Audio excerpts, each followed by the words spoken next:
नमस्कार दोस्तों। हम लोग भारतीय संविधान और राजनीतिक प्रणाली को 9 अध्याय में बांट के समझने का प्रयास कर रहे हैं। इससे रिलेटेड जो फर्स्ट लेक्चर था वो हम आप लोगों को प्रोवाइड करवा दिए थे। उम्मीद करते हैं वो पूरा लेक्चर आप लोग अंत तक देखे होंगे और उसमें जो भी काम आप लोगों को करने के लिए कहा गया था वो काम आप किए होंगे। सबसे पहला काम तो यही था कि 1 घंटा का वो जो लेक्चर था वो पावर पॉइंट के माध्यम से आप लोगों को समझाया गया था। तो पावर पॉइंट का PDF आप लोगों को ऐप में दिया गया था। तो आप लोगों को कहा गया था 1 घंटा जो है टाइम होता है उसमें बहुत सारा चीज़ जो है हम लोग भूल जाते हैं कि क्या बताया गया था किस स्लाइड में। तो पावर पॉइंट देखिएगा तो आपको स्लाइड देखने के साथ याद हो जाएगा कि हाँ जो सर है वो इस स्लाइड में ये चीज़ बता रहे थे। जैसे फ्लैशबैक में हम लोगों को चीज़ें याद होती है उसी तरह से आपको याद होने लग जाएंगे। दूसरा चीज़ उसी स्लाइड में आप लोगों को कहा गया था माइंड मैप से रिकैप करवाया गया था। तो माइंड मैप वाला जो पोर्शन है उसको भी आप लोगों को पढ़ लेना है। और एक सैम्पल क्वेश्चन दिया गया था, एक या दो क्वेश्चन वहाँ पे सैम्पल का क्वेश्चन दिया गया था।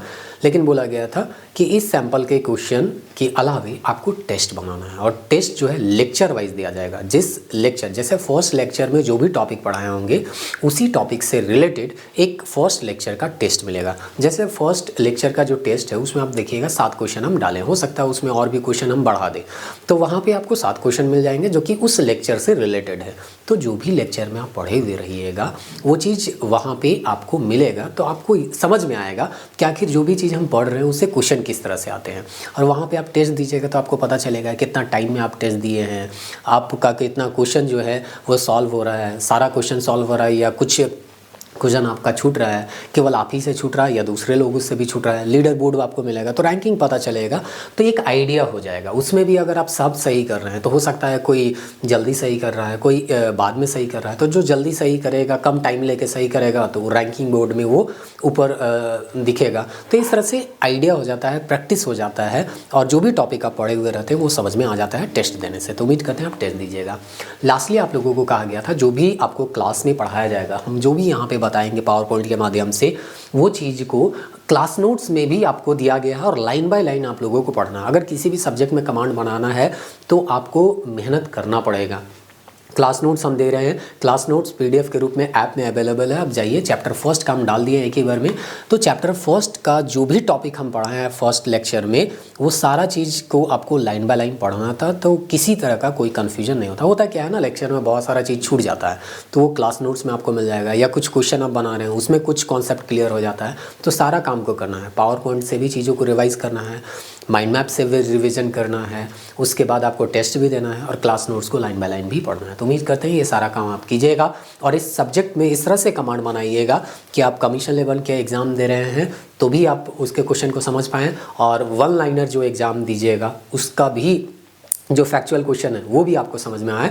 ये सारा चीज़ को ध्यान में रखते हुए हम पढ़ा रहे हैं और आप भी उम्मीद करते हैं इसको ध्यान में रखते हुए पढ़िएगा। तो चलिए हम लोग यहाँ पे फर्स्ट चैप्टर जो पिछले लेक्चर में शुरू किए थे वो फर्स्ट लेक्चर जो चैप्टर था वो क्या था, तो हम लोगों का संवैधानिक ढांचा। और हम कह रहे थे कि ये जो चैप्टर है वो काफ़ी लंबा है। वैसे भी 9 चैप्टर में ही हम लोगों को बांट के पूरा पॉलिटी को ख़त्म करना है तो चैप्टर तो लंबा होगा। तो इसके अंतर्गत जो सबसे पहला टॉपिक हम लोगों का था वो था हिस्टोरिकल बैकग्राउंड। ये हिस्ट्री में भी हम लोग पढ़ते हैं, पॉलिटी में भी पढ़ते हैं।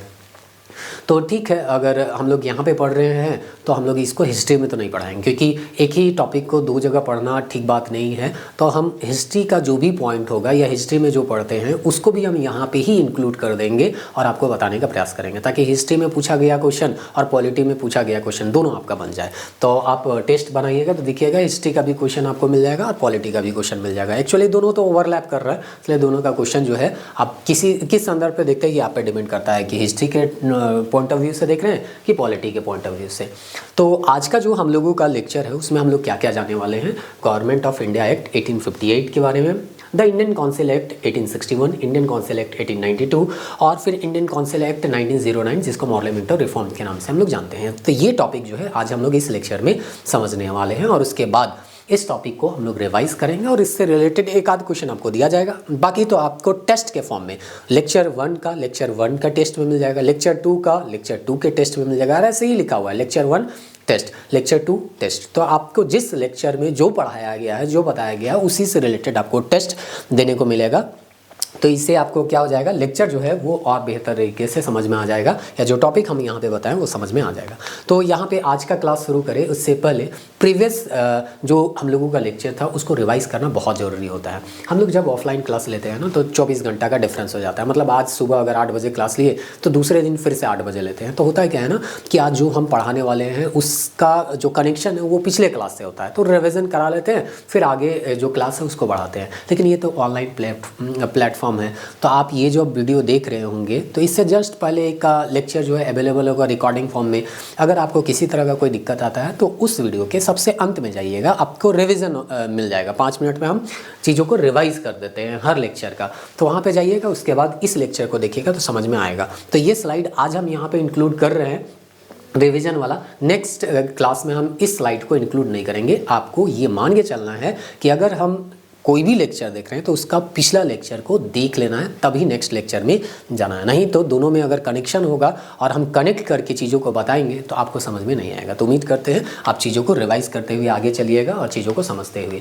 तो चलिए यहाँ पे अभी यहाँ भले दे दिया गया है स्लाइड, लेकिन यहाँ पर हम ज़्यादा टाइम नहीं लेंगे। सीधा सा मतलब समझिए कि ईस्ट इंडिया कंपनी यहाँ व्यापार करने के लिए आई थी। व्यापार करते करते राजनीति में इंटरफेयर करने लग जाती है, बक्सर का युद्ध होता है और इस तरह से दीवानी अधिकार उन लोगों को मिल जाता है। दीवानी अधिकार मिलता है तो कंपनी के जो अधिकारी थे वो भ्रष्ट हो जाते हैं, रिश्वत लेने लग जाते हैं, उपहार लेने लग जाते हैं। अपने तो अमीर हो जाते हैं लेकिन कंपनी जो है वो लॉस में चली जाती है। और इस तरह से कंपनी जो है 10 लाख पाउंड जो है उधार लेने के लिए सरकार के पास जाती है, ब्रिटिश गवर्नमेंट के पास। ब्रिटिश गवर्नमेंट को लगता है कि ये कंपनी क्यों डूब रही है, जब इसके अधिकारी इतने अमीर हो सकते हैं तो कंपनी क्यों डूब रही है। तो बोल रही है, उनको समझ में आता है कि कंपनी के अधिकारी भ्रष्ट हो चुके हैं, अगर हम इसको और पैसा देंगे तो ये कंपनी मेरा पैसा को भी डुबा देगी। तो 14 लाख पाउंड दिया जाता है, लेकिन साथ ही साथ यहाँ पे उसको रेगुलेट करने के लिए रेगुलेटिंग एक्ट आता है। यही रेगुलेटिंग एक्ट 20 था, यही आगे जाके 1950 का हम लोगों का जो संविधान है उसका रूप लेगा। तो सबसे पहले बार ये लाया गया था कंपनी के अधिकारियों को रेगुलेट करने के लिए, लेकिन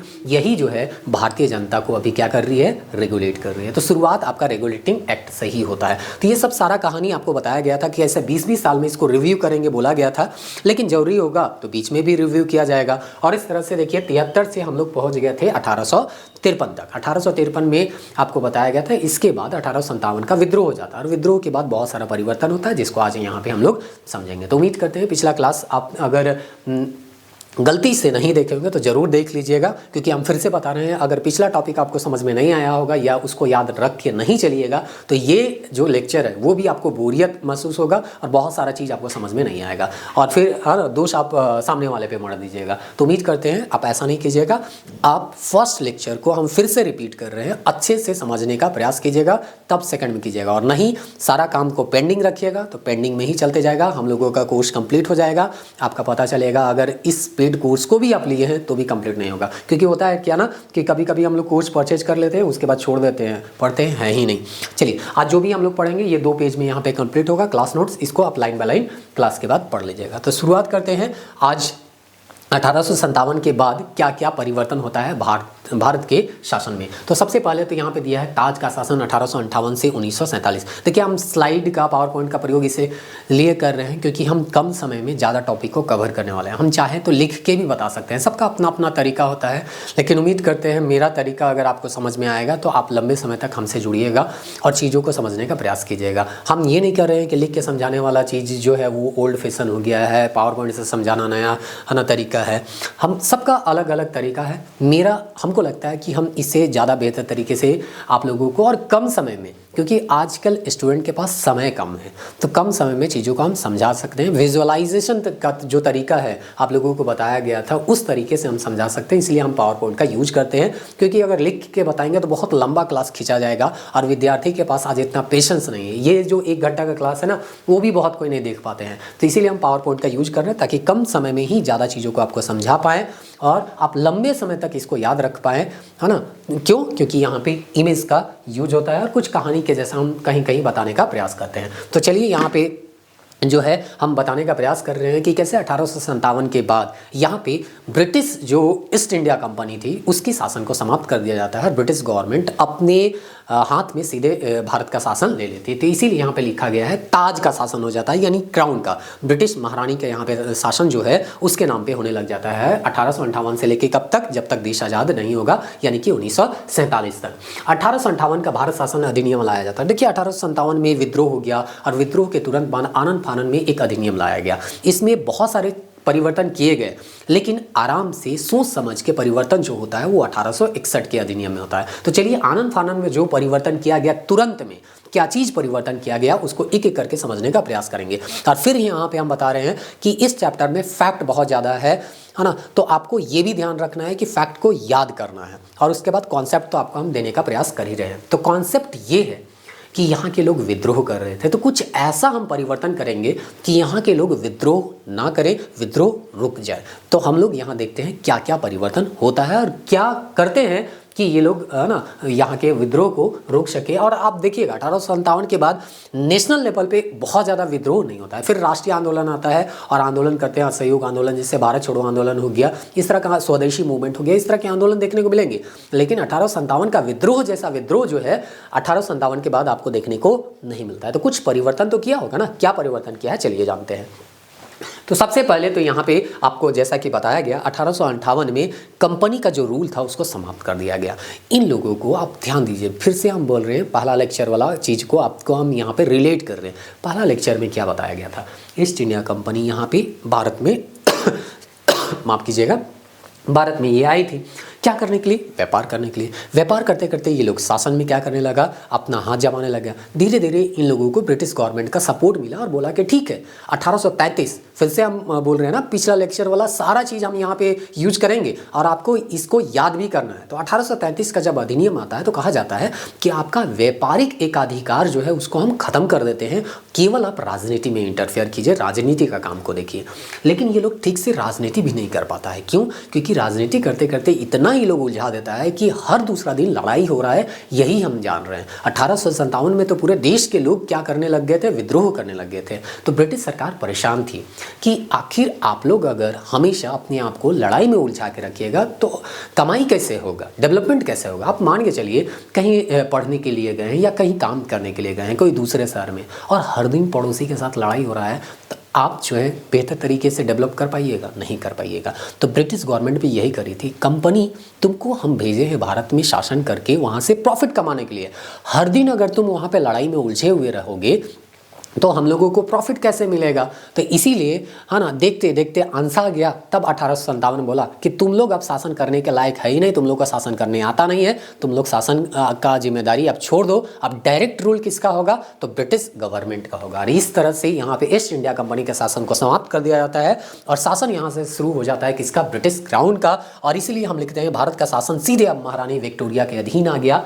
मतलब गवर्नमेंट जो है शासन करने के लिए क्या है, वो तो शासन कर रही है, लंबे समय से उसका अनुभव है। एक कंपनी है तो उसको शासन करने का अनुभव नहीं था और इसीलिए वो जो है ठीक तरीके से शासन नहीं कर सकते। इसको एक सिंपल सा कहानी से समझिए, कंफ्यूज नहीं होना है। जियो कंपनी है, वो एक बहुत बड़ी कंपनी है, वो कहीं जाती है चाइना में व्यापार करने के लिए, व्यापार करते करते वो क्या करने लग जाती है, राजनीति में इंटरफेयर। भारत सरकार यानी कि मोदी गवर्नमेंट उसको बोलता है ठीक है तुम राजनीति ही वहाँ पे करो, लेकिन हमको वहाँ से प्रॉफिट होना चाहिए। लेकिन वो लोग ठीक से राजनीति, मतलब मुकेश अंबानी को राजनीति आता नहीं था, वो वहाँ पे गया, राजनीति ठीक से करने भी नहीं सका, हर दूसरे दिन लड़ाई झगड़ा ही कर रहा है। तब मोदी जी जो है वो है ना एकदम कहेंगे मुकेश जी आप यहाँ से हटिए, डायरेक्ट अब कौन रूल करेगा, हम ही रूल करेंगे, क्योंकि हमको शासन कैसे करना है वो आता है, हम यहाँ पे शासन कर रहे हैं, भारत में भी शासन कर लेंगे। तो अब जो इनडायरेक्ट रूल था वो डायरेक्ट हो गया। तो यहाँ पे भी वही हो रहा है, British government east India company को बोल रही है तुमको शासन करने के लिए हम समय दिए, लेकिन कहाँ, तुम तो खाली विद्रोह और लड़ाई झगड़ा करवाते रहा, तुम हटो, अब डायरेक्ट किसका रूल होगा, ब्रिटिश गवर्नमेंट का। तो आपको पूछा जाएगा ब्रिटिश गवर्नमेंट का रूल कब शुरू हुआ, तो डायरेक्ट रूल कब शुरू हुआ, तो 1858 के बाद ही। कब तक चला, तो 1947 तक। पहले 1773 से 1858 तक यानी 1858 तक किसका शासन चल रहा था, कंपनी का, और इनडायरेक्टली कंट्रोल किसका था, तो ब्रिटिश गवर्नमेंट का। उम्मीद करते हैं आप चीज़ों को समझ रहे होंगे। 73 से लेके यहाँ पे 73 से लेके, है ना, 73 से लेके 1858 तक किसका शासन था, तो कंपनी का शासन था। लेकिन रिमोट कंट्रोल जो था वो किसका था, ब्रिटिश गवर्नमेंट का। लेकिन अब कहा गया कि अब हम जो है पीछे से रिमोट कंट्रोल से हम कंट्रोल नहीं करेंगे, हम डायरेक्ट क्या करेंगे, भारत में जाके शासन करेंगे। और इस तरह से यहाँ पे डायरेक्ट रूल किसका होने लगा, ब्रिटिश गवर्नमेंट का।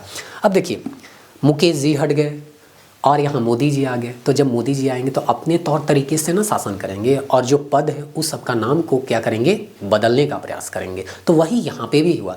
जब यहाँ पे कंपनी का शासन हट गया और ब्रिटिश गवर्नमेंट का शासन शुरू हो गया तो बहुत सारा नाम जो है वो बदला जाएगा, नए पद जो है वो सृजित किए जाएंगे। तो आपको तो वही जानना है कि नाम तो यहाँ बदलते रहा है। शुरुआत से ही हम देखें कि 1773 का आता है तो जो बंगाल का गवर्नर था उसको क्या बना दिया, बंगाल का गवर्नर जनरल। फिर हम पिछले क्लास वाला चीज़ को इंक्लूड कर रहे हैं, इसलिए कहा गया है पिछले क्लास के चीज़ों को आपको क्या करना है, याद करते चलना है।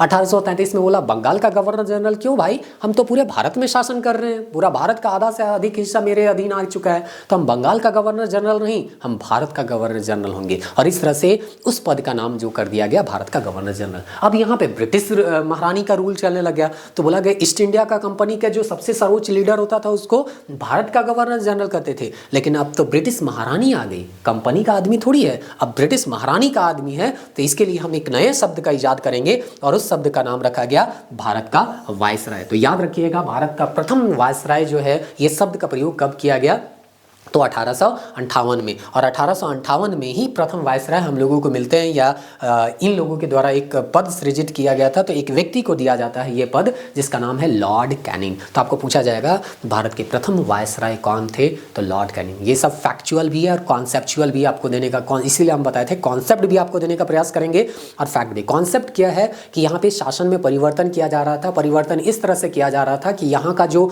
1857 का विद्रोह हुआ था, यहाँ पे इस तरह का विद्रोह हम लोगों को दोबारा देखने को ना मिले। हम लोग यहाँ पे शासन करें, हम लोगों को यहाँ से प्रॉफिट हो, यहाँ के लड़ाई झगड़ा में हम लोग ज्यादा उलझे ना। इस तरह से यहाँ पे शासन में परिवर्तन किया जा रहा था। उस परिवर्तन में सबसे बड़ा परिवर्तन हुआ, एक जो सबसे बड़ा पद था भारत के अंतर्गत, उस पद का नाम चेंज कर दिया गया और रख दिया गया भारत का गवर्नर जनरल की जगह भारत के वायसराय। उम्मीद करते हैं ये फैक्ट जो है आपको याद हो गया होगा। अब चलते हैं नेक्स्ट स्लाइड में। चूंकि ये हम मान के चल रहे हैं नए विद्यार्थी के लिए, जो पहले से पढ़ चुके हैं वो लोग तो क्यों ही पढ़ेंगे, हम मान के चल रहे हैं एकदम जो फ्रेश स्टूडेंट है वो इस चीज़ को पढ़ रहा है। और अगर आप पहले से पढ़ भी चुके हैं तो हम ये मान के चल रहे हैं कि आप सीक्वेंस वाइज नहीं पढ़े होंगे या सही तरीके से नहीं पढ़े होंगे, इसलिए हमारी क्लास को यहाँ पे देख रहे हैं। तो हम ये आपको मान के ही चलेंगे कि आप पहली बार पढ़ रहे हैं और इस तरह से चीज़ों को धीरे धीरे ही समझाने का प्रयास करेंगे और उसको याद करते चलिए। जितना जल्दी आपको याद होगा या जितना हम पढ़ते जाएंगे उतना आप याद करते जाइएगा, तो आपको जो प्रेशर है दिमाग में होता है ना कि हम बहुत सारा चीज़ पढ़ लिया हमको याद ही नहीं है, वो प्रेशर आपका दिमाग में नहीं रहेगा। तो चलिए याद करते चलते हैं। तो पहला चीज़ याद किए कि यहाँ पे ब्रिटिश गवर्नमेंट जो है, एक गवर्नर जनरल था भारत का, उसका नाम बदल दिया गया और उसको रख दिया गया भारत के वायसराय। थोड़ा बहुत शक्ति में परिवर्तन किया गया, बाकी जो पहले का उसके पास पावर था उतना ही पावर उन लोगों को दिया गया, थोड़ा बहुत पावर में चेंज किया गया। अब देखिए भारत का गवर्नर जनरल, ये तो भारत में परिवर्तन किया गया। अब थोड़ा सा कॉन्सेप्ट जो है उसको समझने का प्रयास कीजिएगा, है ना, और हम जो बता रहे हैं उसको समझने का थोड़ा सा प्रयास कीजिए। हुआ क्या, यहाँ पे ये भारत है मान के चलिए और यहाँ पे ब्रिटेन है। तो भारत में तो भारत का वायसराय सबसे सर्वोच्च लीडर होगा। भारत में भारत का वायसराय क्या होगा, सर्वोच्च लीडर होगा। लेकिन भारत में जो कुछ भी हो रहा है उसका जानकारी तो हमको लंदन में भी देना होगा, तब ना ये डायरेक्ट ब्रिटिश गवर्नमेंट के अधीन होगा। अगर हम कहीं चाइना में गए हैं और चाइना में शासन कर रहे हैं और भारत सरकार उस पर कंट्रोल रखना चाहती है, तो हम चाइना में रहते हुए भारत सरकार को सारा इन्फॉर्मेशन देंगे ना। तो वही बात है, भारत में जो भी कुछ हो रहा है ये इन्फॉर्मेशन कहाँ जाएगा, ब्रिटिश गवर्नमेंट। अब ब्रिटिश गवर्नमेंट में डायरेक्ट जाके का महारानी को बताएंगे, महारानी को नहीं ना बताएंगे जी। तो इसीलिए यहाँ पे क्या किया गया, एक पद का सृजन किया गया। कहाँ पे, लंदन में, ब्रिटेन में। और ब्रिटेन में जो पद का सृजन किया गया उसका नाम था secretary of state for India. नाम पे ही है भारत के राज सचिव, मतलब एक राज्य सचिव सेक्रेटरी का क्या किया गया, पद का सृजन किया गया, जो भारत के मामले को क्या करेगा, देख रेख करेगा कि भारत में कहाँ युद्ध हो रहा है, भारत में कितना राजस्व आ रहा है, कितना प्रॉफिट हो रहा है, कितना नुकसान हो रहा है, आगे क्या करना है क्या नहीं करना है। मतलब इंडिया में जो भी कुछ हो रहा है उस चीज़ पे ध्यान रखने के लिए एक पद सृजित किया गया जिसका नाम था भारत के राज सचिव। उम्मीद कर रहे हैं समझ में आ रहा होगा।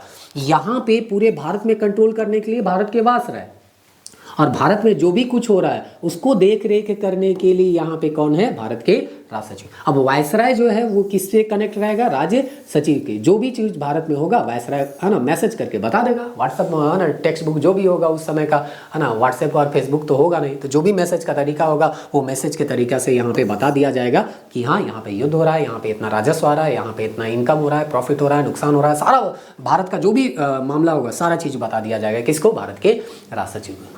अब समझिए भारत का राज सचिव, समझ लीजिए पूरे भारत के मामला को देख रहा है, आपको इतना बड़ा काम दे दिया। अपना आना सिलेबस कंप्लीट करने के लिए 5 सिलेबस कंप्लीट करने के लिए हम लोग का हालत ख़राब हो जाता है कि उसके लिए अलग अलग टीचर हम लोगों को रखना पड़ता है। तो यहाँ तो पूरे भारत के मामला को देखना है, तो बेचारा अगर राज सचिव को अकेले काम दे दिया जाएगा ये तो मर ही जाएगा ना। तो इसीलिए इसके सहायता के लिए 15 सदस्य क्या किया गया, दिया गया। तो इसके सहायता के लिए 15 सदस्यीय परिषद का गठन किया गया।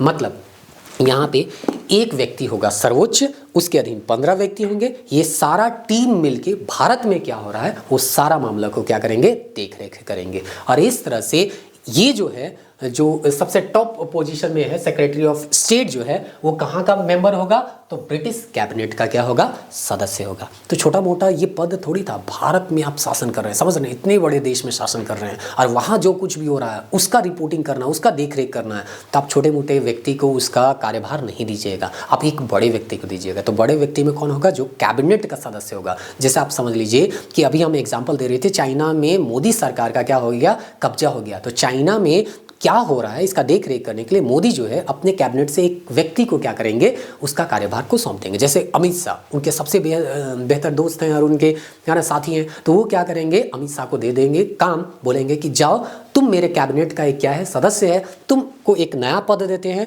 तुम्हारा काम क्या होगा, चाइना में जो भी कुछ हो रहा है उसका सारा जानकारी हमको लाके दे दो। तो इस तरह से यहाँ पे क्या हो रहा है, काम हो रहा है कि ब्रिटिश गवर्नमेंट जो है एक पद का सृजन करती है जिसका नाम है सेक्रेटरी ऑफ स्टेट, और इसका काम क्या है, भारत में जो भी कुछ हो रहा है उसको क्या करना, देख रेख करना और ब्रिटिश गवर्नमेंट को बताते रहना। तो इस तरह से डायरेक्ट कंट्रोल हो गया ना, मतलब सरकार का ही आदमी यहाँ पे बैठ गया और वो क्या कर रहा है, यहाँ का देख रेख कर रहा है। तो इस तरह से डायरेक्ट कंट्रोल यहाँ पे हो जाता है। अब यहाँ पे एक चीज और दिया गया है जिसको हम लोग बोलते हैं द्वैध प्रणाली। अब द्वैध प्रणाली क्या होता है, तो आपको शुरुआत में बताया है, जब शासन को हम 2 हाथों में बांट देते हैं तो वो होता है द्वैध प्रणाली, डायरकी। तो शुरुआत में 1765 में रॉबर्ट क्लाइव क्या किया था, पैसा लेने का काम अपने ले लिया था, दीवानी अधिकार अपने ले लिया था और एडमिनिस्ट्रेशन का काम नवाब को दे दिया था। तो देखिए ना, पैसा लेने का काम अलग और एडमिनिस्ट्रेशन का काम अलग। तो इस तरह से शासन को कितने हाथों में बांट दिया, 2 हाथों में। तो डायरकी का शुरुआत हुआ। 73 में आता है रेगुलेटिंग एक्ट, डायरकी समाप्त कर दिया जाता है। 84 में फिर से पिट्स इंडिया एक्ट, हम फिर से बोले ना, प्रीवियस क्लास लेक्चर को हम रिपीट कर रहे हैं तो वो चीज़ को आपको याद रखना है। तो 84 में फिर से पिट्स इंडिया एक्ट आता है, फिर से डायरकी क्या हो जाता है, शुरू हो जाता है, बोर्ड ऑफ कंट्रोल और कोर्ट ऑफ डायरेक्टर्स। अब वही चीज़ को बोर्ड ऑफ कंट्रोल और कोर्ट ऑफ डायरेक्टर दोनों का अधिकार दे दिया जाता है, किसको, यही भारत के राज्य सचिव को। तो इस तरह से 2 हाथ में जो बटा हुआ था ना, वाणिज्यिक कार्य और राजनीतिक कार्य, उम्मीद करते हैं आप पिछला अगर वीडियो देखे होंगे तो याद हो रहा होगा, इमेज भी हम बनाए थे इधर, है ना। एक तरफ जो था आपका बोर्ड का बना हुआ था, एक तरफ राजा का बना हुआ था। तो इस तरह से वाणिज्यिक और राजनीतिक 2 कामों को बांट दिया गया था पिट्स इंडिया एक्ट में। अब दोनों काम को एक ही व्यक्ति को सौंप दिया गया है देख रेख करने के लिए, और वो व्यक्ति का नाम क्या है, भारत का राज सचिव। तो इस तरह से जब 2 काम को एक ही व्यक्ति को सौंप दिया गया तो अब शासन तो 2 हाथों में बटा नहीं, तो अब डायरकी रहा नहीं और इस तरह से डायरकी समाप्त हो गया। तो पूछा जाएगा डायरकी कब शुरू हुआ, 1765 में। फिर से कब खत्म हुआ, 1773 में। फिर से कब शुरू हुआ, 1784 में। फिर से कब खत्म हुआ, 1858 में। उम्मीद करते हैं याद रख रहे होंगे। चलिए अब आगे हम लोग यहाँ पे बढ़ते हैं। इस स्लाइड में सारा चीज़ हम जो है वो आपको बता दिए हैं। अब नेक्स्ट स्लाइड चलते हैं और चीज़ों को समझने का प्रयास करते हैं। नेक्स्ट स्लाइड में अब जैसा कि आप लोगों को बताया गया 1858 का जो ये अधिनियम था वो आनन फानन में लाया गया था। तो थोड़ा बहुत तो परिवर्तन कर दिया गया शासन में, और भी इतिहास में पढ़िएगा तो बहुत सारा चीज़ दिया गया था कि हम लोगों जो है इन लोगों के धार्मिक जो भी रीति रिवाज है उसमें हस्तक्षेप नहीं करेंगे, क्योंकि धार्मिक रीति रिवाज में हस्तक्षेप के कारण भी 1857 का विद्रोह जो है हम लोगों को देखने को मिला था। तो बहुत सारा और भी परिवर्तन किया गया, लेकिन वो पॉलिटी के संदर्भ में हम लोगों को नहीं पढ़ना है, हिस्ट्री के संदर्भ में पढ़ना है। तो हिस्ट्री जब पढ़ेंगे तो वहाँ पे देख लेंगे। अब 1858 के बाद एक नया अधिनियम आता है ठीक 3 साल के बाद 1861 में। क्यों? क्योंकि 1858 में बहुत आनन फानन में लाया गया वो कानून था। अब थोड़ा टाइम मिल गया तो चीज़ों को समझ के, परिस्थिति को समझ के यहाँ पे ये परिवर्तन किया जाएगा। क्या क्या परिवर्तन किया जाएगा 1861 में, चलिए उसको आज हम लोग यहाँ पे देखते हैं। 24-25 मिनट हो गया, उम्मीद करते हैं आप चीज़ों को थोड़ा सा समझ रहे होंगे। हम धीरे धीरे चीज़ों को समझाने का प्रयास कर रहे हैं, बहुत ज़्यादा आपका फैक्ट का बर्डन नहीं दे रहे हैं। अब फैक्ट है तो फैक्ट तो आपको पढ़ना ही पड़ेगा, लेकिन फिर भी हम चाह रहे हैं कि चीज़ों को रिपीट करते जाए और आपको बताते जाए, ताकि आपको क्लास के दौरान ही बहुत सारा चीज़ जो है याद हो जाएगा। और दोबारा आपको पढ़ना ही पड़ेगा, क्योंकि एक बार में तो कौन को किसको याद होता है, उतना टैलेंटेड तो हम लोग है नहीं, जब तक रिवीजन नहीं कीजिएगा तब तक याद होता नहीं है। चलिए 1861 का भारतीय परिषद अधिनियम हम लोग देखते हैं कि इसमें क्या क्या होता है। तो सबसे पहले यहाँ पे अगर हम देखें तो यहाँ पे लॉर्ड कैनिंग जो है, जो कि भारत के प्रथम वायसराय हैं, वो तो चेंज हुए नहीं, ये चीज़ दिमाग 3 साल ही बिताया, कितना चेंज करेगा, ठीक ना। तो यहाँ पे चेंज नहीं हुआ है। तब चेंज यहाँ पे क्या हो रहा है, सबसे पहला तो यहाँ पे देखिए, थोड़ा सा फिर से हम कॉन्सेप्ट आपको दे रहे हैं, चीज़ों को समझने का प्रयास कीजिएगा। 1857 का विद्रोह क्यों हुआ? इसलिए हुआ क्योंकि यहाँ पे आवाज़ या अपना जो विचार है उसको रखने के लिए कोई जगह नहीं मिल रहा था भारतीयों के लिए। तो जो दुख तकलीफ था, जो गुस्सा था, वो अंदर ही अंदर था, और वही एक दिन ज्वालामुखी का रूप लेता है और फट जाता है। किसी को आप गाली देते रहिएगा, सामने वाला रिप्लाई नहीं करेगा, वो जो है आपके लिए जो गुस्सा है वो अपने मन में रखेगा। अब फिर से गाली दिए, फिर से वो रिप्लाई नहीं किया, आपको कुछ बोल ही नहीं रहा है, बोलने का आप उसको अधिकार ही नहीं दिए। या मान के चलिए घर का बच्चा को आप डांट रहे हैं, बच्चा जो है रिप्लाई नहीं कर रहा है, एक दिन मौका जब मिलेगा ना, बच्चा भाग जाएगा घर से। तो वही चीज़ यहाँ पे होता है, यानी विद्रोह कर देगा। वही चीज़ यहाँ पे हो रहा था। हम भारतीयों के ऊपर कुछ ऐसा शासन वगैरह ला रहे थे कि उन लोगों को लग रहा था कि ये लोग हमारे ऊपर जुल्म कर रहा है, और ये लोग आवाज़ भी उठा नहीं पा रहे थे। अगर आवाज़ उठाते तो सरकार को हो सकता पता चल जाता है कि हम लोग जो हैं ये गलत कर रहे हैं, अगर इसमें सुधार की आवश्यकता होगी तो हम सुधार कर लेंगे, तो सुधार करने का मौका उन लोगों को मिल जाता, या विद्रोह को दबाने का। लेकिन पता ही नहीं चल रहा है कि क्या हो रहा है, क्या नहीं हो रहा है। हम जो नियम कानून लागू कर रहे हैं, सामने वाला को अच्छा लग रहा है या बुरा लग रहा है, मतलब आवाज़ रखने का कोई स्थान नहीं था। इसीलिए 1861 के अधिनियम से क्या किया जाएगा, सबसे पहले तो पावर को जो केंद्रीकृत कर लिया गया था उसको विकेंद्रीकृत किया जाएगा, मतलब सभी पावर को अपने पास नहीं रखा जाएगा। 1833 का अधिनियम, फिर से हम रिपीट कर रहे हैं पिछले लेक्चर का चीज़ को। 1833 में क्या किया गया, मद्रास का और बम्बई का जो भी विधायी अधिकार था उसको छीन लिया गया, और बोला गया सारा विधायी या कानूनी अधिकार जो होगा वो बंगाल के गवर्नर, मतलब बंगाल में जो बैठा हुआ है, या भारत का गवर्नर जनरल, कलकत्ता में बैठा हुआ भारत का गवर्नर जनरल, उसके पास होगा। जो भी कुछ कानून बनेगा वो वही बनेगा, मद्रास और बम्बई में कोई कानून नहीं बनेगा। तो अब तो कानून बनाने का अधिकार भी छीन लिए। अब कुछ भी हो रहा है तो वो लोग आवाज़ ही नहीं उठा पा रहा, या अपना आवाज़ रख ही नहीं पा रहा, अपना बात जो है रख नहीं पा रहा है। तो आपको कैसे पता चलेगा कि क्या बात है क्या बात नहीं है। तो ये चीज़ किया गया, विकेंद्रीकरण का काम किया गया 1861 में, कि अब पावर को थोड़ा सा डिसेंट्रलाइज करते हैं, हम पावर को बांट देते हैं। जैसे कि सभी पावर मोदी के पास तो नहीं है, कुछ पावर प्रधानमंत्री जो है हमारे किसको दे दिए हैं, आपका सीएम को दे दिए हैं, मुख्यमंत्री को दे दिए हैं। मुख्यमंत्री जी अपना कुछ पावर किसको दे दिए हैं, आपका जो गांव का मुखिया है उसको दे दिए हैं, जिला परिषद को दे दिए हैं। तो मुखिया को अगर कोई तकलीफ होगा या गांव में कुछ तकलीफ होगा तो मुखिया को पता चलेगा, राज्य में कुछ तकलीफ होगा तो राज्य के जो मुखिया हैं, कहने का मतलब मुख्यमंत्री, उसको पता चलेगा। और इस तरह से जो इन्फॉर्मेशन है वो धीरे धीरे कहाँ चला जाएगा, मुख्य प्रधानमंत्री के पास चला जाएगा। अब मानिए चलिए कोई ऐसा नियम है जो कि हमको अच्छा नहीं लग रहा, अब हम विद्रोह करेंगे, प्रधानमंत्री मेरा बात को डायरेक्ट थोड़ी सुनेंगे, हम मुखिया के पास जाएंगे। मुखिया हो सकता है उस मामला को और बड़ा अगर मामला होगा तो वो लेते लेते कहाँ जाएंगे, मुख्यमंत्री के पास, मुख्यमंत्री से कहाँ चला जाएगा, प्रधानमंत्री। तो इस तरह से जो असंतुष्टि है लोगों के मन में वो चीज़ जो है सुप्रीम तक चला जाएगा, अगर हम प्रतिनिधित्व देंगे यहाँ के लोगों को। तो वही काम किया जाता है। सबसे पहला तो विकेंद्रीकरण की प्रक्रिया प्रारंभ की जाती है 1861 से, और लोकल लोगों का रिप्रेजेंटेशन को यहाँ पे बढ़ाया जाता है। ये था कॉन्सेप्ट। अब चलिए फैक्ट को याद करते हैं। उम्मीद करते हैं कॉन्सेप्ट समझ में आ गया होगा। 1861 में यहाँ के लोकल लोगों को क्या किया जाएगा, कानून बनाने में भागीदारी दिया जाएगा, ताकि जब भी कानून बने तो पता चलना चाहिए कि इस कानून का यहाँ के लोग विरोध कर रहे हैं या समर्थन कर रहे हैं। अगर विरोध कर रहे हैं तो सरकार क्या हो जाएगी, वो अलर्ट मोड में आ जाएगी कि हमको ना इसकी विरोध झेलना पड़ सकता है, तो इससे बचने का क्या उपाय है वो देख ले। और अगर लगता है कि इसमें सुधार किया जा सकता है तो वो उसमें सुधार भी करेगी। तो चलिए देखते हैं अब फैक्चुअल चीज़ें, ये सब कॉन्सेप्चुअल चीज़ें हैं। चीज़ों को आप अगर समझ नहीं पा रहे हैं तो एक बार फिर से रिवाइंड कर लीजिए, पीछे चले जाइए और उसके बाद चीज़ों को समझने का प्रयास कीजिए। एकदम बिल्कुल आराम से समझाने का हम प्रयास करें। उम्मीद करते हैं धीरे धीरे आपको चीज़ें जो हैं वो समझ में आने लग जाएगी। शुरुआत में कभी कभी लगता है कि समझ में नहीं आ रहा है, लेकिन लगातार वीडियो देखते जाइए, लेक्चर देखते जाइएगा तो चीज़ें जो है वो आपको समझ में आने लग जाएगी। शुरुआत में नया टॉपिक होता है तो नया टॉपिक जो होता है वो कभी कभी समझ में नहीं आता है, लेकिन फिर भी हम पूरा प्रयास कर रहे हैं आप लोगों को समझाने का। तो कार्यकारी परिषद में न्यूनतम 6 और अधिकतम 12 अतिरिक्त सदस्यों यानी एडिशनल मेंबर के यहाँ पे नियुक्ति का बात कहा गया। कहने का मतलब है कानून बनाने के लिए अब गवर्नर, ये जो वायसराय है, ये तो अकेले काम करते नहीं थे, इसको सहायता करने के लिए कुछ परिषद होता था, जो कि हम लोग देखे थे शुरुआत में 4 था, फिर घटा के 3 किया गया। 1773 में 4 था ना, फिर 84 में घटा के 3 किया गया। क्यों कारण था? आपस में है ना लड़ाई झगड़ा हो रहा था या मत नहीं बैठ रहा था, इसलिए ये सब किया जा रहा था। यही आते आते यहाँ पे कहा जा रहा है इनका जो एग्जीक्यूटिव काउंसिल है उसको मिनिमम कितना रखने का बात किया गया? 6, और अधिकतम कितना रखने का बात किया गया? तो 12 रखने का बात किया गया। और इस तरह से इस एडिशनल मेंबर के बारे में एक खास बात क्या था? विकेंद्रीकरण किया गया था और लोकल रिप्रेजेंटेशन को यहाँ पे महत्व दिया गया था। और इसीलिए यहाँ पे देखिएगा आपको पता चलता है वायसराय, यहाँ पे जो वायसराय हैं लॉर्ड कैनिंग, यहाँ पे मनोनीत करते हैं इन लोगों को, यानी कि ये जो एडिशनल मेंबर है उन लोगों को मनोनीत करते थे। कितने साल के लिए? 2 साल। ये सब फैक्चुअल इंफॉर्मेशन है, याद रखिएगा।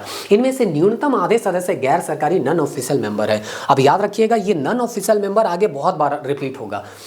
जो भी चीज़ हम बता रहे हैं धीरे धीरे समझने का प्रयास कीजिए। अतिरिक्त सदस्य यहाँ पे 6 से 12 होगा इसके किसमें? एग्जीक्यूटिव काउंसिल में।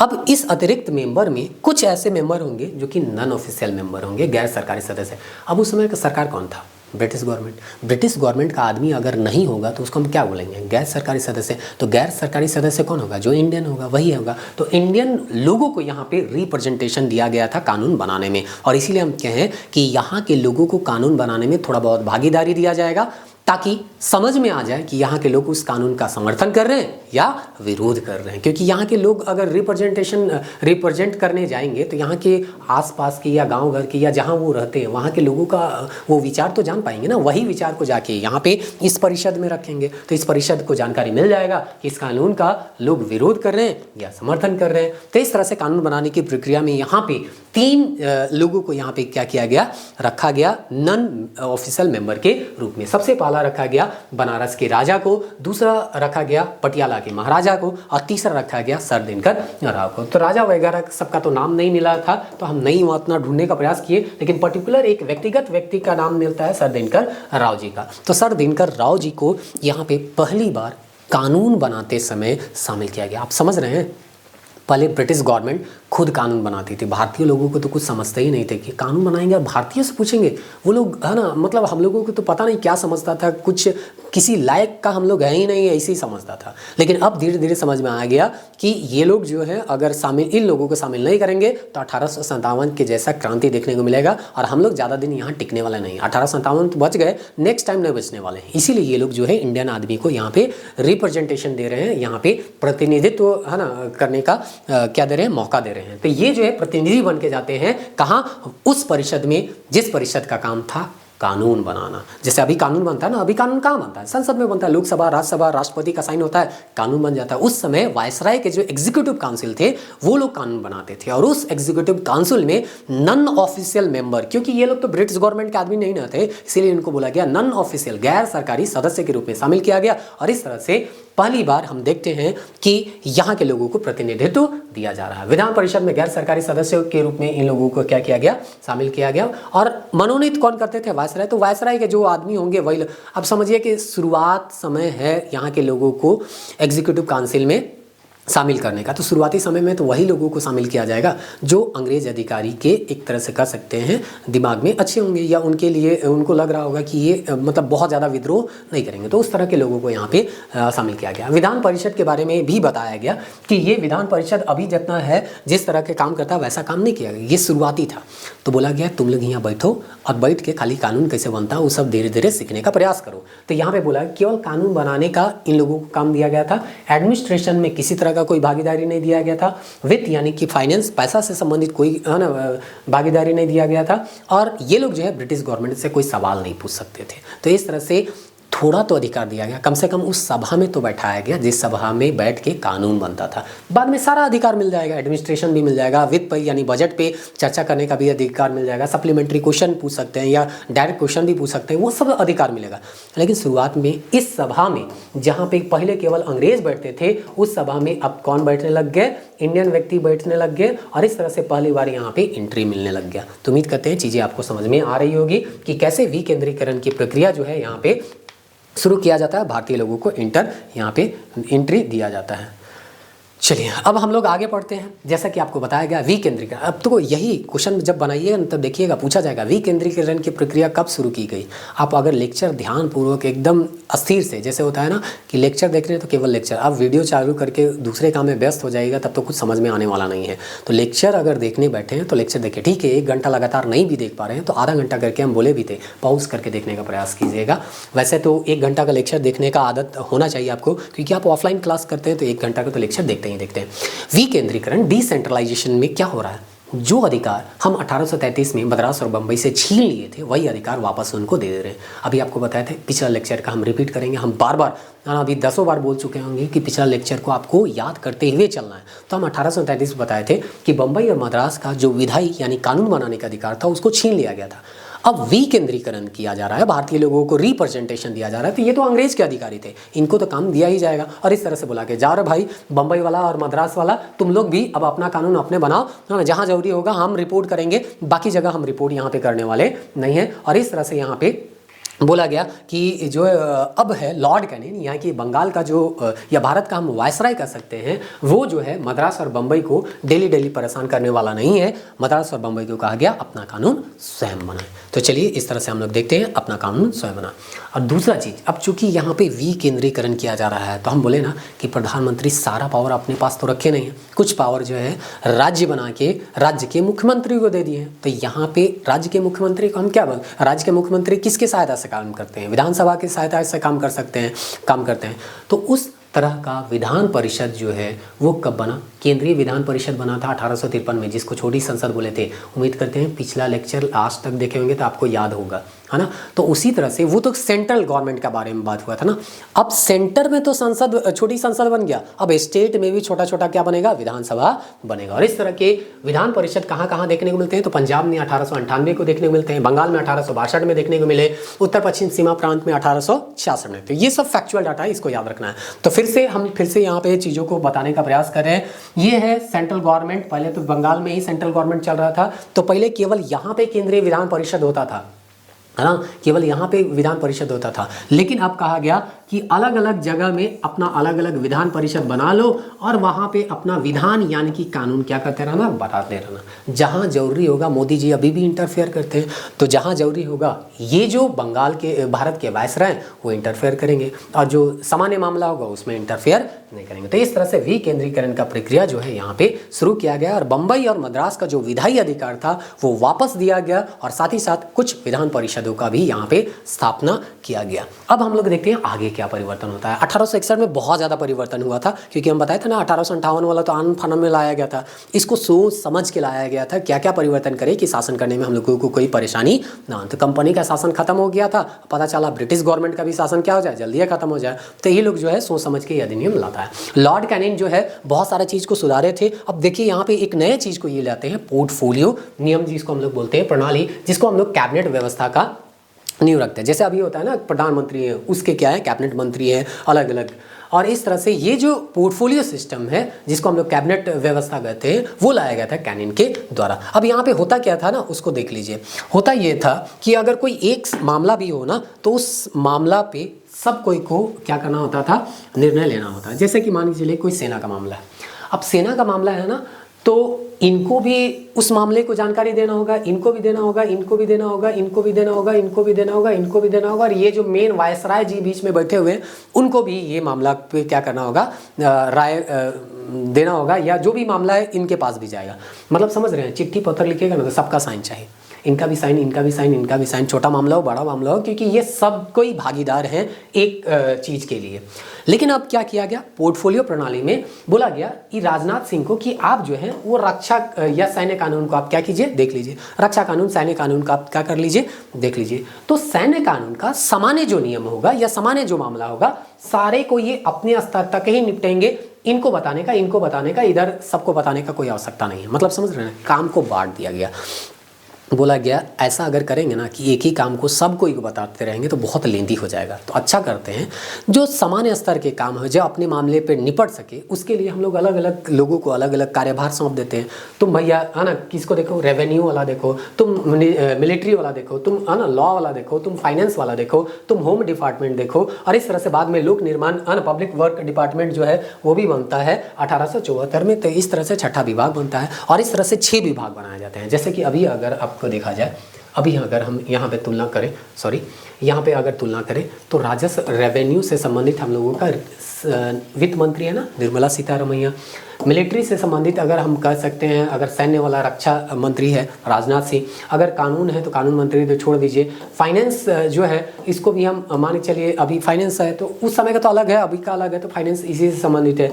होम डिपार्टमेंट किसको है तो अमित शाह जी को है। और इस तरह से लोक निर्माण करके पब्लिक वर्क डिपार्टमेंट तो मान के चलिए PW वाला रोड वोड बनाते हैं, बहुत पुल वगैरह सब बनवाए हैं, कौन, नितिन गडकरी जी, तो उसको मान लेते हैं। तो अभी कैसा है, अब रोड के मामले में कोई नेशनल हाईवे बनाना है, क्या करना है, सारा मामला कौन देखेगा, गडकरी जी। इसको प्रधानमंत्री को, राजनाथ सिंह को, इनको बताने का कोई आवश्यकता नहीं है। तो ये शुरुआत कौन किया, तो लॉर्ड कैनिंग ही किया पोर्टफोलियो प्रणाली, कि भैया हम काम बांट देते हैं, अपना काम अपने स्तर पर देख लो, काम नहीं समझेगा तो भैया तुम इस मामला को कहाँ ले जाना, ऊपर ले जाना, और उसके बाद समझाना, सब मिल बांट के इस मामला को क्या करेंगे, साथ करेंगे। मतलब ऐसा कोई भी मामला जो आप के स्तर पर सॉल्व नहीं हो सकता उसको आप ऊपर तक लेके जाइए, हर मामला को सबको बताने का क्या जरूरी है। और इस तरह से पोर्टफोलियो प्रणाली शुरू होता है। उम्मीद करते हैं समझ में आपको आ गया होगा।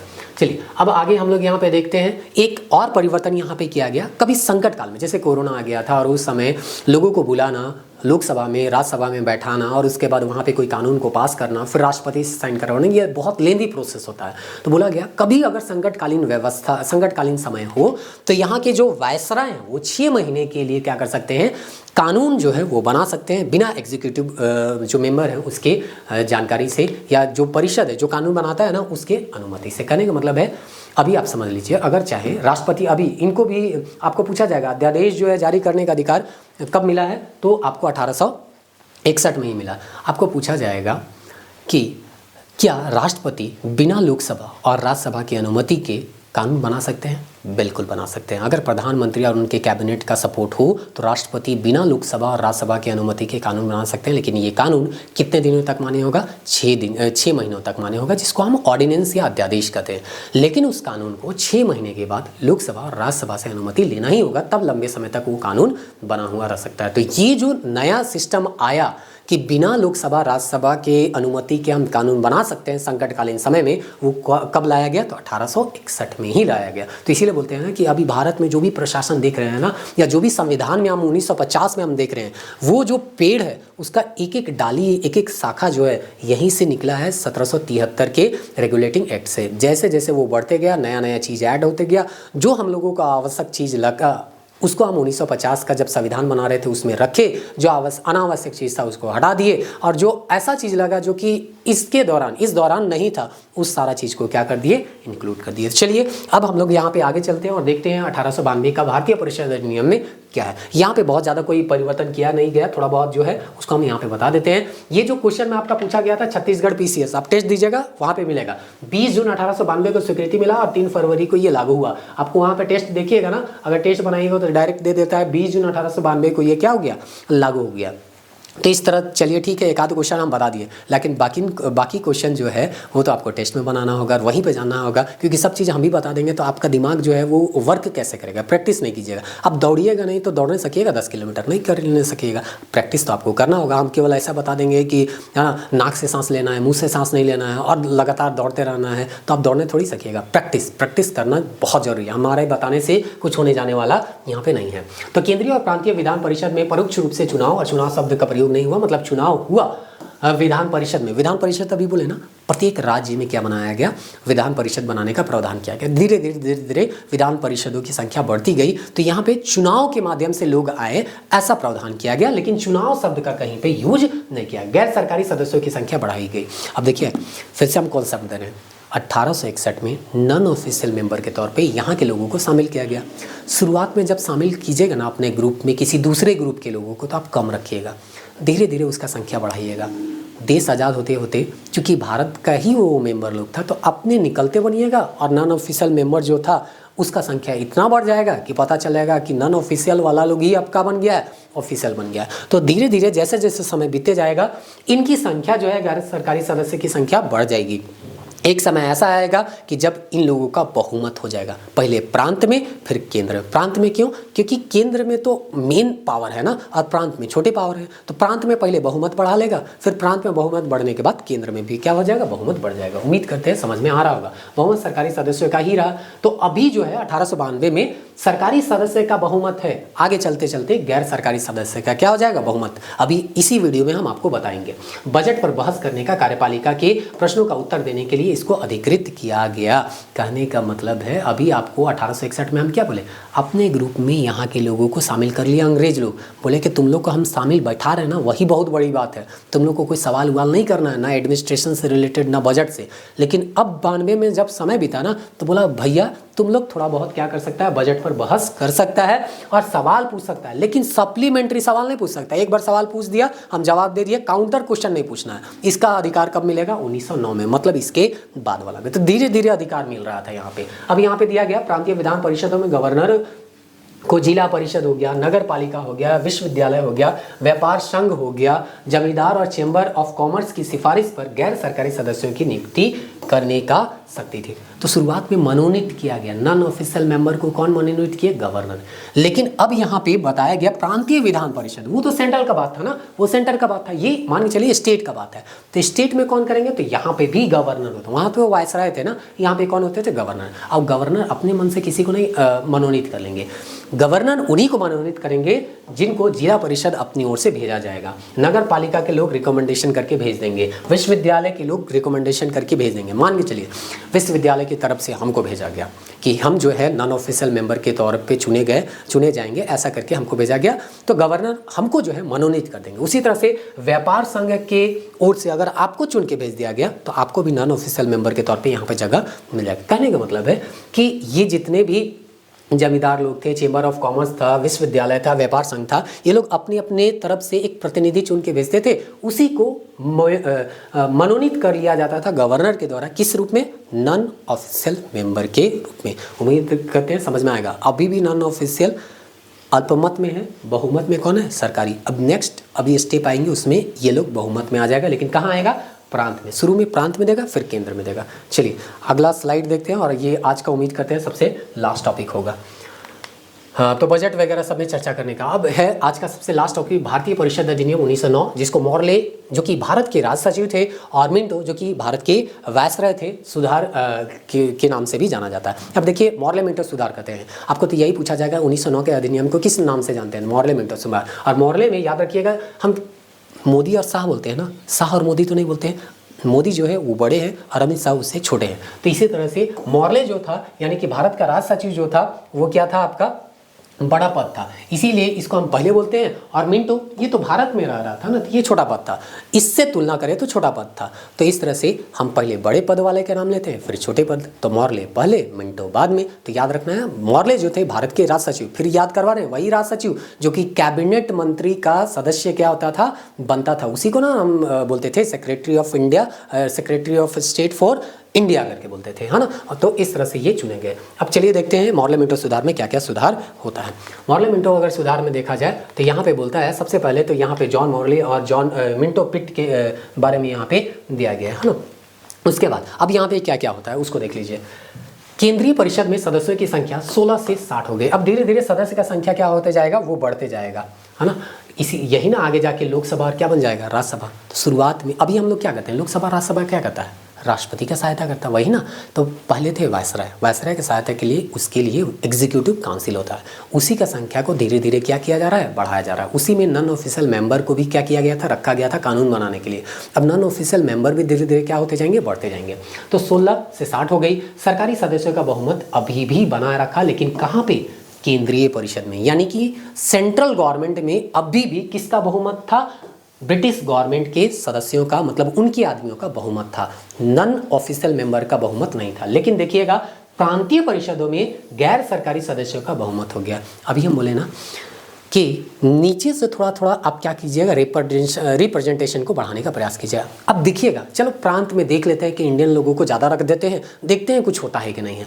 डायरेक्ट सेंटर में रख दीजिएगा तो मेन पावर है ना, तो इसीलिए वहाँ पे नहीं रखे। तो पहले सेंटर में ना रख के हम लोग कहाँ पे एक्सपेरिमेंट किया, वो लोग प्रांत में हम इंडियन लोगों को ज़्यादा रख देते हैं और अपने लोगों को कम रखते हैं, देखते हैं क्या होता है। और यहाँ पे गैर सरकारी सदस्यों का बहुमत जो है उसको अनुमति मिल जाता है। तो इस तरह से यहाँ पे ये चीज़ है। शुरुआत में याद रखिएगा 1861 में फिर से हम कॉन्सेप्ट दे रहे हैं, ये लोग नॉन ऑफिशियल मेंबर के तौर पे बस रख दिया, बोला कुछ काम नहीं करना है तुमको, बस वगैरह कुछ नहीं करना है, कानून बनेगा उसमें वोट कर देना, हम तुमको जानकारी दे देंगे, बाकी प्रशासन में, वित्त में और आपको प्रश्न पूछने का अधिकार हम नहीं देंगे। लेकिन धीरे धीरे देखें ना, इसका संख्या भी बढ़ते जा रहा है और सारा अधिकार भी मिलते जा रहा है। अभी देखिए सप्लीमेंट्री क्वेश्चन पूछने का अधिकार नहीं मिला था, अब यहाँ पे वो भी मिल जाएगा, है ना। तो चलिए आगे देखते हैं क्या पूछा गया। तो इस तरह से कानून बनाने के जो प्रांतीय विधानसभा है, कानून बनाने के लिए बना था प्रांतीय विधानसभा, उसमें नॉन ऑफिशियल मेंबर का संख्या क्या होते जा रहा है, बढ़ते जा रहा है। वाद विवाद जो है उसमें सप्लीमेंट्री क्वेश्चन जो है पूछने का अधिकार मिल गया। देख रहे हैं ना, शुरुआत में 1861 में बोला कुछ नहीं पूछना है, बाद में बोला थोड़ा बहुत बहस कर सकता है, बजट उजट में क्वेश्चन वगैरह पूछ सकता है, लेकिन सप्लीमेंट्री नहीं पूछ सकता। 1909 में आता है, बोलता है सप्लीमेंट्री भी पूछ सकता है। मतलब धीरे धीरे धीरे अधिकार दिया गया। जैसे कि घर में बच्चा होता है ना, तो उसके एक ही बार सारा अधिकार थोड़ी दे दिया जाता है। पहले पेंसिल से लिखने का अधिकार दिया जाता है, फिर पेन से लिखने का अधिकार दिया जाता है, फिर पेन अपने से खरीद के लिख लो, ये भी अधिकार दिया जाता है। शुरुआत में ही सारा अधिकार नहीं दिया जाता है। तो उसी तरह से यहाँ पे भी नॉन ऑफिशियल मेंबर को एक ही बार सारा अधिकार नहीं दिया गया। पहले तो शामिल किया गया अपने समूह में, फिर बोला गया कि चलो भाई बजट में बहस वगैरह भी कर लो, प्रश्न वगैरह भी पूछ लो, लेकिन सप्लीमेंट्री नहीं पूछने देंगे। 1909 आते आते तक बोलता है सप्लीमेंट्री में भी तुम लोग क्या कर सकता है, प्रश्न पूछ सकता है। मतलब हम एक सवाल पूछे, आप जवाब दिए, हम संतुष्ट नहीं हुए तो फिर से काउंटर सवाल किए, उसी को सप्लीमेंट्री यहाँ पे क्वेश्चन कहा जा रहा है। चलिए इतना जानने के बाद अब हम लोग आगे जानते हैं कि 1909 में क्या हुआ था। तो वायसराय जो है कि कार्यपालिका परिषद में प्रथम भारतीय सदस्य के रूप में सत्येंद्र प्रसाद सिन्हा को क्या किया गया, विधि सदस्य के रूप में चुना गया। मतलब आप समझ लीजिए कैबिनेट मिनिस्ट्री में अब इसको दर्जा दिया गया। नॉन ऑफिशियल के तौर पे तो दर्जा मिल चुका था, भारतीय के लोगों को एंट्री मिल चुका था, लेकिन आप समझ लीजिए कि इसको कैबिनेट मिनिस्ट्री बना दिया। मतलब समझ लीजिए मोदी जी अपने मंत्रिपरिषद को हमको शामिल कर लिए, हमको जो है उसमें शामिल कर लिए, लेकिन बोले कि भैया तुमको शामिल कर लिया वही बहुत बड़ा बात है, कैबिनेट में आना तुम अथी भी नहीं करना, मंत्रिमंडल में शामिल करेंगे ऐसा सोचना भी नहीं। लेकिन जैसे जैसे समय बीता तो पता चला हमको वो मंत्रिमंडल में भी शामिल कर लिए, यानी अमित शाह, राजनाथ सिंह, है ना, आपका इस तरह के नितिन गडकरी, इस तरह के जो लोग हैं उनके बीच हमको बैठा दिए। तो वही बात होता है यहाँ पे भी, अंग्रेज जो है शुरू में यहाँ के लोगों को गैर सरकारी सदस्य के रूप में शामिल किए, लेकिन कैबिनेट मिनिस्ट्री का दर्जा नहीं दिए थे। लेकिन अब सत्येंद्र प्रसाद सिन्हा को क्या मिल चुका है, कैबिनेट मिनिस्ट्री को, यानी कि लॉ मेंबर के रूप में इनको किया गया। अब फिर से हम आपको पीछे स्लाइड में ले जाते हैं और याद कराने का प्रयास करते हैं कि कहाँ पे लॉ मिनिस्टर का हम बात किए थे। ये बोले थे ना कि यहाँ पे आपको कैबिनेट, यहाँ पोर्टफोलियो होगा, यहाँ पे देख रहे हैं ना लॉ मिनिस्ट्री। अब लॉ मिनिस्ट्री में आपको कौन मिल रहा है, सत्येंद्र प्रसाद सिन्हा जी। तो यहाँ पे इन भारतीयों को एंट्री नहीं दिया गया था, कानून बना रहे हैं उसमें थोड़ा बहुत नॉन ऑफिशियल मेंबर के रूप में हम रख लिए, लेकिन जो है इस ये जो 5 पद था, बाद में ये पद जोड़ा गया, है ना, 1 2 3 4 5 और ये छठा लोक निर्माण, ये छठा जोड़ा गया। तो इसमें जो है किसी भी भारतीयों को शामिल नहीं किया गया था, इस पद को नहीं दिया गया था। लेकिन 1909 आते आते आप समझ लीजिए कानून मंत्री के रूप में भी ये क्या किया गया, दर्जा दिया गया।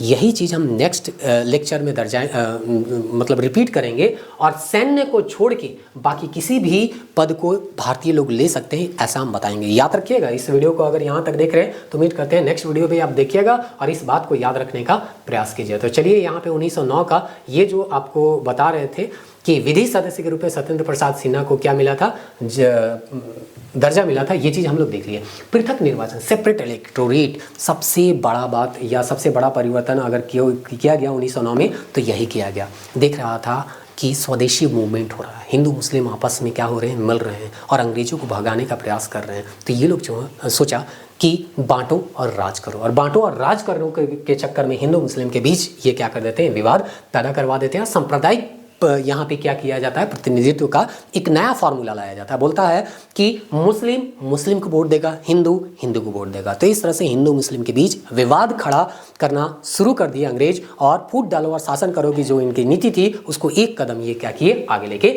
चले।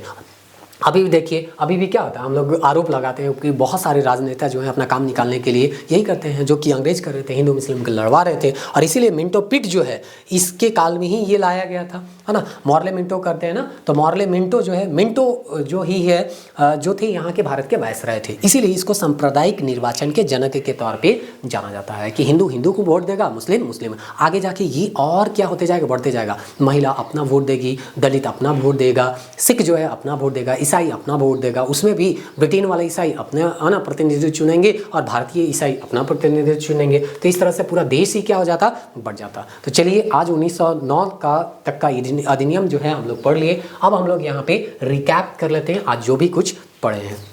तो ये तो PDF के फॉर्म में आपको मिल ही जाएगा, तो है ना, इसको आप वहाँ से भी क्या कर सकते हैं, पढ़ सकते हैं। हम थोड़ा सा यहाँ पे बिना जूम किए ही पढ़ देते हैं, क्योंकि जूम करेंगे तो थोड़ा सा दिक्कत हो जाएगा अभी, या कर ही देते हैं जूम, है ना, क्या ही दिक्कत होगा।